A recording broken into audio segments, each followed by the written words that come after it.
New camera. No. I mean, new like video camera, probably not. Right. Okay, that's definitely not. Kampai. Welcome back to Japlanning episode 3. So, we tried to film this last week and basically things have happened and we won't be using the camera that we're currently using. So this will be our last video. We're quite, I don't know about you, but I'm sad to see it go. It'll be sad to see it go, I think, but it's had our We've had our use out of it. We've had our use out of it. It's been a long time coming, I think. Yeah, we'll get to that when we get to the exciting stuff, right? The holiday's exciting too, yo. Yeah, I know, but this is like more exciting like imminently because obviously there's been a lot of stuff that's happened recently with the outbreak, and yeah, we'll go into that anyway. We're still staying positive about our trip. Chronological order as always. We had real issues trying to book our luggage with Air France, so I had to contact them like to try and get it resolved, and thankfully they did. We managed to book on 2 23 kg bags each way, which was about 130 pounds, was it? It was like 34 pounds a bag. Yeah. It's not too bad, and if we need to book on an extra bag coming back, we can do. Like, yeah, that's fine. Next on the point of luggage. My suitcase was damaged. We noticed on one of our last trips when we are returning. We've finally managed to get that sent away. Being a UK based company, it was sent away on the Friday, returned on the Tuesday the following week, which we thought was a really brilliant service. It's our Antler suitcase, which is made in the UK. It was basically a zip issue, so all they done was I think repaired the zip. I think what they do is they completely pull the zip like right the way off the actual zipper bit, and then they like replace it so that what was happening is like your suitcase was like gapping open at the zip, so they just like replace it and make sure that it's all working right. Finally managed to get that sent away and returned, so it's all ready for our next trip going to Japan. Next on the list, we're going to go into airport parking. We are flying out of Glasgow airport, and from where we live it's like 40 to 50 pounds return and a private taxi. We kind of need to, like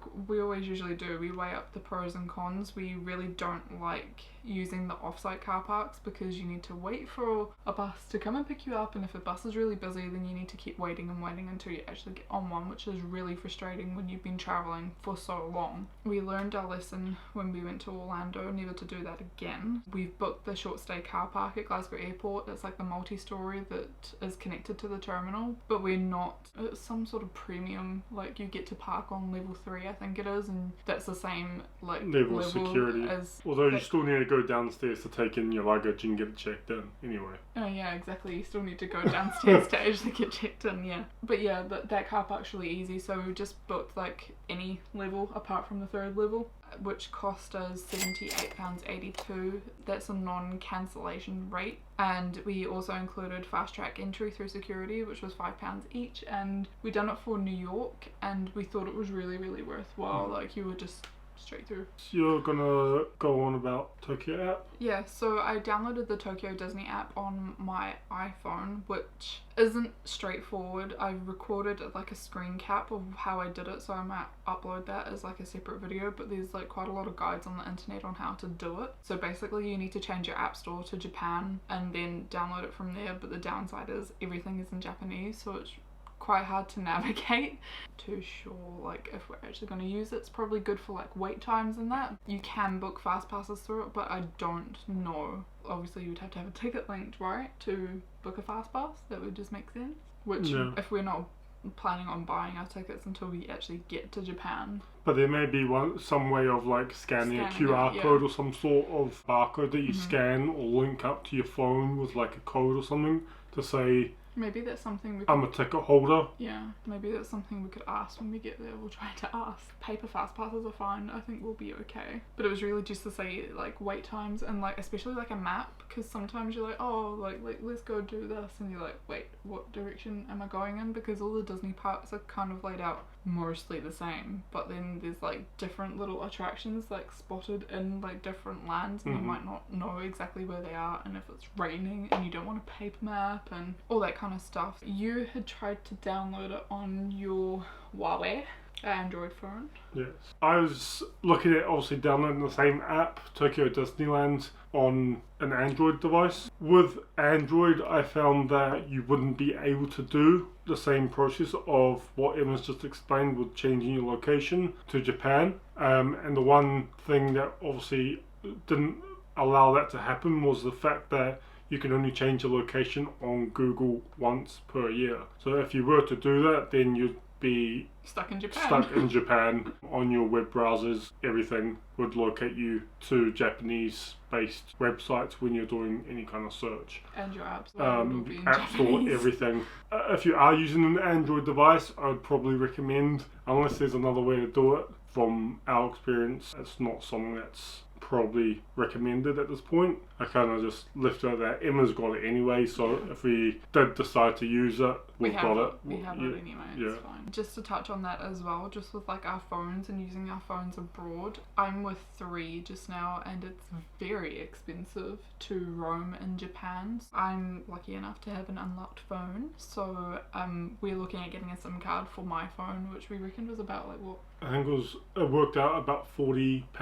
40, £50, something like that, for unlimited data for like 16 days. So it comes in like, it was weird. Yeah. It was like 14, 20 or something. It's not just your standard 7, 14 and 21 days. It's kind of like random. Like a completely like 4 day. Yeah.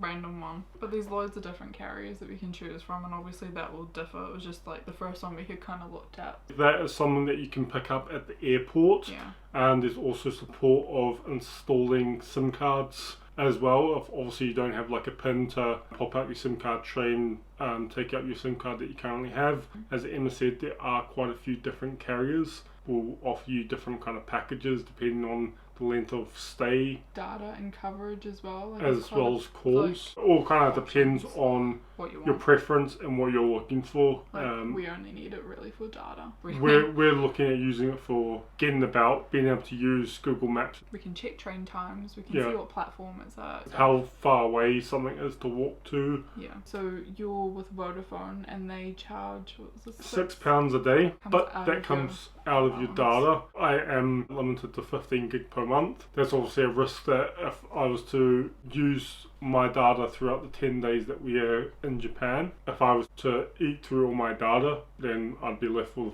no data, having to pay extra on top of my original bill. All in all, I think our best option is going for the SIM card. We also did look at a pocket Wi-Fi. I think that was around about £70-80. Yeah, I mean, the benefit of it is that you get to like link multiple devices. It's just like a hotspot. The SIM cards I don't think include hotspot. We're there to explore and not be on our phones, so it's not really a big issue. So coronavirus seems to have taken over the world and everyone is completely panicking. At this point in time, quite a few countries are starting to kind of get into the lockdown. At this point in time, we haven't heard such from Japan. Like coming from the UK going to Japan, there's no like restrictions at all at this point in time. However, there are like attractions that have been closed. They have given a date, however, it may be extended.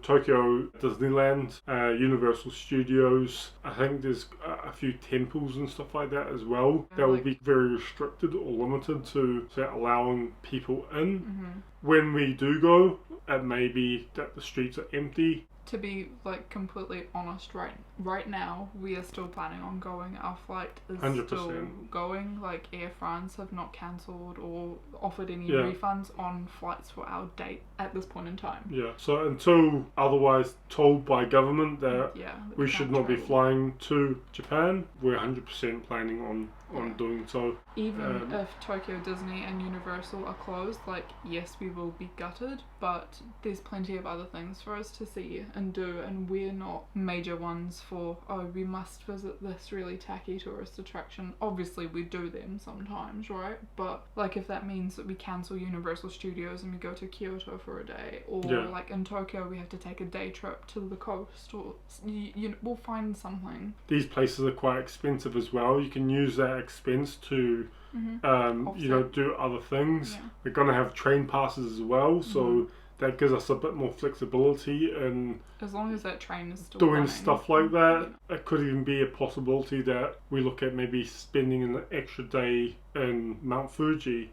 You know, we haven't paid for our accommodation at this point. Due to coronavirus, we were planning on fully paying for our accommodation this month, and if anything was to happen that our flights were cancelled, we're not losing any money, we're not out of pocket. We both decided that the best thing to do at this point in time would be just to hold off. I don't think there's no cause for concern for us. Personally, we're probably quite safe. It's just obviously us spreading it onto other people is the thing that we want to try and avoid, and we don't know what's going to happen in June. I think kind of our deciding factor will be if they cancel their Olympic. If they cancel that, I think we won't go. I think it all depends on a lot of there's so many different factors that'll influence. Factors that are going to be it's going to be a domino effect. Once things start hitting, and it's only started getting bigger and bigger in the UK now, so like this is what, the second week that has kind of really started outbreaking, and the numbers are starting to rise, obviously with the people affected. By this time next week, it could be a total different point of view that all travel has stopped. But then like in 2 months time when we're getting ready to go, it might be pretty cool. Yeah, it might be settled down and everything's starting to reopen, and obviously it's going to affect a lot of tourism, and it's a shame, a real shame. Yeah, we'll hang it out, wait and see. Yeah. Back onto happy stuff.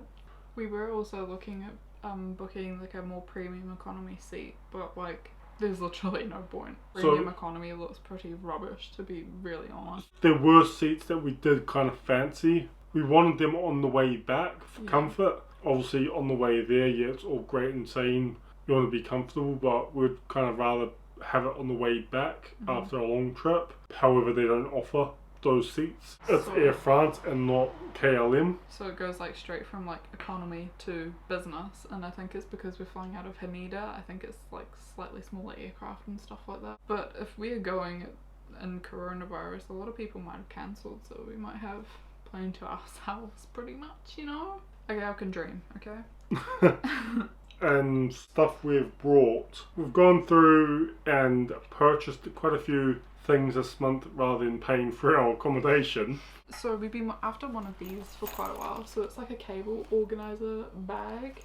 Basically it like stores cables. Yeah, it's quite big, but it might actually it's quite spacious. Really handy because we have a lot of chargers and stuff like that. So you've got like knitted pockets, zip pockets, loops, places just to put cables and stuff in, and then in the bottom there's like another massive zippered pocket, and then a thing here, so we were maybe thinking we'd put like action camera, GoPro, and accessories. We're not taking the GoPro, but chargers, accessories, stuff like that. So yeah, that's actually going to come in probably quite handy and tidy up our box right now, because just now all we do with like all our cables and stuff is like fling it in the little blue cabin suitcase that we have, and that's not very good.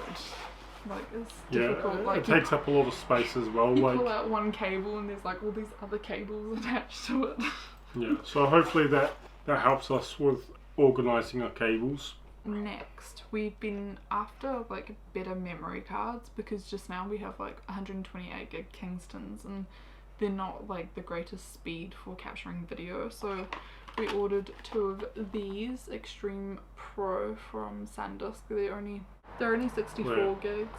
They should do us. They were only like £13 each, and then the 128 for one was like £40. So like you're getting way more for your memory and stuff. So another thing personally I've been after for quite a while, I really don't like using a camera strap and putting it around my neck. I think it's really heavy, it looks so touristy, and generally I just don't like it. I never have. I've been after this Peak Design capture clip for ages. So basically what you do, like the guy is showing you on his lovely boob, it like straps to your backpack strap. So this basically goes around your backpack strap. This attaches to the bottom of your camera and the tripod thread, and then it just like clicks in so that your hands are quite free to do whatever, and then just to like unlock it, you just like click it out. So much easier than putting it in a backpack. A lot lighter than just like chucking it around your neck, because it's putting a lot of strain, whereas if you've got some good straps on your backpack, like I'm ready to rock and roll. You can also put it on your belt if you want. I don't know how that would work. I don't wear belts. I just wear fat pants, so that's not very good for me. That's the inside of the insert. Basically, it holds anything. So like if you have binoculars or a GoPro or anything basically with a tripod thread on it, you can put it on here. So this is an archetype plate for a tripod, so just be careful. If you have a Manfrotto tripod, you can get alternate plates to work with this. I don't know if they're the same as the actual plates. The Peak Design capture clip for everything. We got this from Wix and it's second hand, but it looks like brand new, and it was 35 instead of, how much are they normally? Like 60 for the whole set? Yeah, so it was quite a saving. I also ordered this O-ring. It looks really strange, but it has a hot shoe right here. This clamp, basically, it goes around the Osmo, which is the Osmo Mobile 3 we have, and then the mic just basically goes on the hot shoes. This O-ring was quite expensive. I think it was about £20. Well, I guess I get to do the good stuff then. Next up, we felt that the current tripod that we've got at the moment, it's quite heavy. It's about just under 2 kg. Carrying it about all day on a 10-day holiday. It doesn't sound heavy, but it is really heavy. Emma doesn't want me carrying it all day, every day. She doesn't want to be carrying it either. So we decided to have a look into a lighter weight option. Again, we found on Wix's website announcing the new tripod. This is it's a Benro. The model is TSL08ZN00. You can see that basically in the full camera. Now that's at its minimal height, approximately 1 kg, including the ball head, which we found as quite amazing. Full height reaches 57.6 inches. The max load on this is 4 kg. See, our camera is supported. It's not obviously that heavy. Yeah, we thought we got a really good deal. Emma quite liked the size of the release plate. Yeah, because it's an Arca type. The Arca type plate, which is very small. It's tiny compared to the Manfrotto ones. Like I've always had a Manfrotto tripod, so. And it's also got like a balance leveler. So yeah, it's like 1 kilo, which is a lot more manageable to carry every day. The ball head isn't as chunky and stuff like that. It's a lot more travel friendly. Like we still really like our Manfrotto 190 Go, but it's just not practical for us to carry about for all that time. And the thing is with a tripod, like if it's too heavy, you will not take it anywhere. We've found to experience that a lot. We have taken our tripod pretty much on every holiday, I think, that we've been on. Yeah. It's been used very minimal. It's also carbon fibre, obviously, which makes it so light. It came with a bag. We probably won't use it for anything but storage, but it did come with one. And that was reduced as well. We got it for £94. Should have been like 130, but we got it for 94. Last but not least, the biggest bit. Let's give a little bit of background to this. Video camera we're recording on now is a Sony a53. Last week when we tried to record this video, the battery kind of just went without us actually, like, it didn't prompt us or nothing. So we didn't know if it was like an issue, because we do have 4 batteries for the video camera. 3 of them are Duracell, so they're third party, one that comes with the camera. So we didn't know whether it was the camera that was actually not physically picking up the battery level, or was it just the batteries are going pretty dead. It's probably the batteries are going dead in the third party ones, the Duracell ones. Like we've had them for 4 years and it's probably time that they were replaced. But we're obviously thinking in the near future we would eventually replace this video camera anyway, because it doesn't really fit what we want to do anymore. So like we feel kind of limited, like we can only really capture video with it, and that's it. Like it offers us nothing apart from that, which is fine if that's what you want. It's just not what we need right now. And then to replace the batteries was like, if we wanted extra, you know, real batteries, they're like £60 each. The Duracells were 30. I think they're about 30, yeah. 30 each. So for us to replace all the batteries, it's like nearly £100 if we go for the third party ones, or nearly £200 if we go for originals. It's a lot of money to sink into equipment that you know that you're not going to keep for much longer. If you're selling that on, you're not gonna get your money back unless you're gonna buy the real batteries. You're not gonna see any returns for it, and then people buying secondhand and stuff like that. Like, it's just a bit of a pain. We did a lot of research very intensely for like 3 days. We finally found, we think, the right piece of equipment that we've decided to go for. Emma just says that we're looking for not going the expensive option. However, we went the expensive option. Purchased a replacement.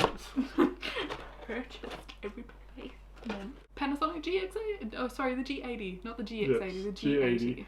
So basically we still need something that does 4K because we're not going back the way. Although the Canon rep tried to sell us like a 1080 camera, and it's like, why would we go backwards? Like, we've been recording for years in 4K. Okay, we don't have that footage anymore, right? Okay, still recorded in 4K for years. He's like, oh, you don't really need it, you could just upscale it. And it's like, that's not the point, it's the principle. No, it's not, we don't want to go backwards. Next step, obviously cameras are going to start going to 8K and stuff like that as well. So it's like, some of the Panas already do 6K. Obviously, where these guys are trying to sell you older, kind of it's fine old if that's equipment. what you want. We kind of gave him a rough budget, and I don't know whether that's what's put him in that kind of frame of mind. No, but the thing is, there is a Canon alternative to this that fit our budget that did 4K. And he still tried to like downplay us to 1080, and it's like, and we just walked out.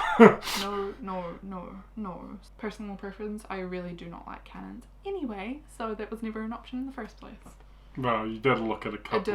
I did look at them. I gave them a chance. They're so bloody overpriced for what they are. I said it. Anyways, what we've gone for is the DMC G80. We haven't actually, well, I haven't actually had a real chance to look at it or play with it or anything. So yeah, this is a Panasonic G80. It's mirrorless, so this is a little bit different for us. It's a micro 4/3 mount, and it has pretty much everything that a DSLR does, but this one is way better for us because this does incredible video. The vari angle screen obviously is a massive bonus because you don't need to have it just like tilting up or down.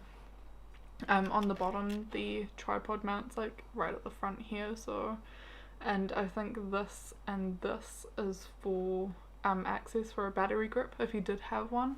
Okay, goes in there. Yep, and this body is waterproof, weatherproofed, so you know we can take it out in the rain. We found that a lot of the cameras didn't actually have mic input, which was really strange, or they didn't have a hot shoe, or you know, they were just missing stuff. And yeah, it's really nifty, it's really small. You really like the feel of it, don't you? Yeah, so I think it just kind of fits in your hand really nicely, whereas I kind of felt when you're holding the video camera, it just kind of got quite heavy. It's come with the 12 to 60mm 3.5 to 5.6. That's the lens. It's quite light actually. It's probably the one that we'll be using to video most on. That's a micro third lens. Micro 4/3, honey. Micro 4/3. We also decided that, well, this isn't going to really meet all the requirements that we need going from a video camera that has 120 times zoom. We decided we require another lens. See, with the bigger lens, we did purchase that from Wix as well. Oh yeah. And we did find it secondhand. Nice. So again, it's very similar to what we purchased with the clip for the camera. Yeah.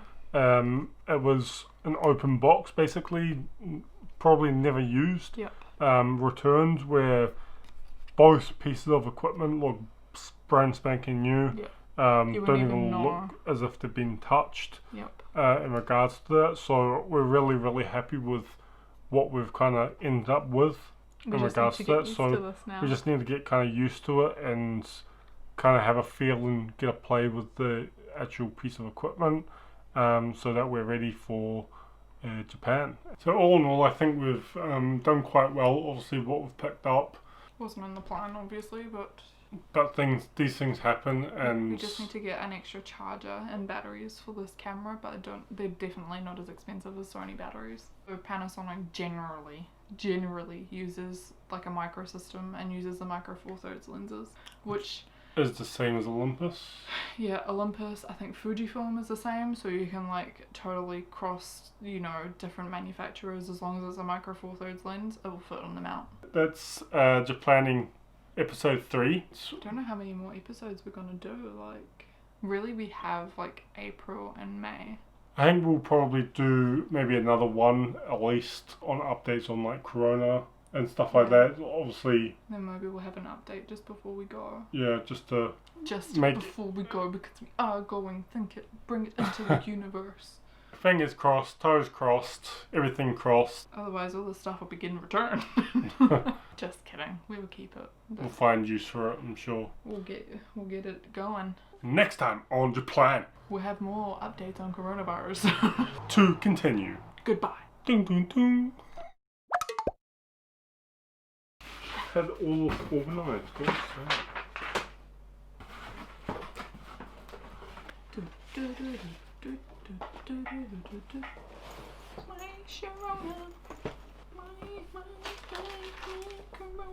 Mic check 1 2 1 2. Everybody look at the box. Look what we got to show you.